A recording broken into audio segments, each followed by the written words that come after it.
कयामत टूट पड़ी, अमरीकियों की दुहाइयां। लॉस एंजलिस की आग, अमीर और गरीब सब बर्बाद, करोड़ों की जायदादें लम्हों में राख।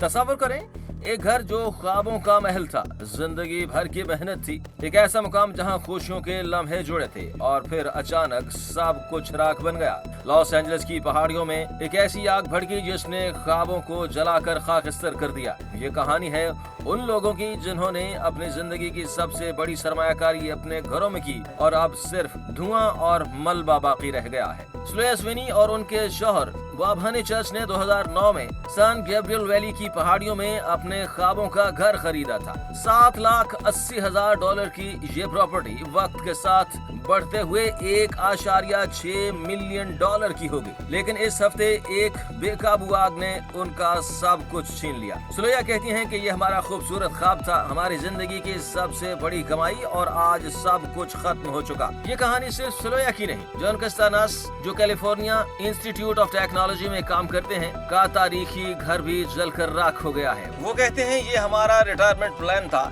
हमारी सरमायाकारी, हमारी जिंदगी का सब कुछ। अब वो किराए की एक मुनासिब जगह तलाश करने की जिदोजहद में है, लेकिन आग से बेघर हजारों लोग एक ही मंजिल की तलाश में हैं। पैसिफिक पैलिसेड्स, जहां कभी हॉलीवुड के सितारे रहते थे, आज एक मैदान जंग का मंजर पेश कर रहा है। जो लोग इन अलमनाक वाकयात से बच गए, इनके सामने अब एक और चैलेंज है, इंश्योरेंस का झगड़ा। लॉस एंजलिस में पहले ही घर की कीमतें कौमी औसत से 2 गुना थी और अब इंश्योरेंस कंपनियां कई इलाकों में नई पॉलिसीज देने से इनकार कर रही हैं। स्लोया कहती हैं कि हम अपनी जमीन के मालिक तो हैं, लेकिन नए सिरे से आगाज करने के बारे में सोचना भी कठिन है। ये सब कुछ दोबारा बनाना मुमकिन होगा, ये सिर्फ वक्त ही बताएगा। ये आग सिर्फ मकानात नहीं, ख्वाबों को जलाकर राख कर गई है। लोग अपने मलबे के ढेरों में खड़े हैं, अपने मुस्तकबिल के बारे में सोच रहे हैं, लेकिन एक बात वाज़ेह है, ये कहानियां उम्मीद और अज़्म की भी है। लॉस एंजलिस के ये शहरी अपने ख्वाबों को दोबारा तामीर करने का इरादा रखते हैं, चाहे मुश्किलात कितनी भी हों। ये आग उनके घरों को जला सकती है, लेकिन उनके हौसले और जज्बे को खत्म नहीं कर सकती।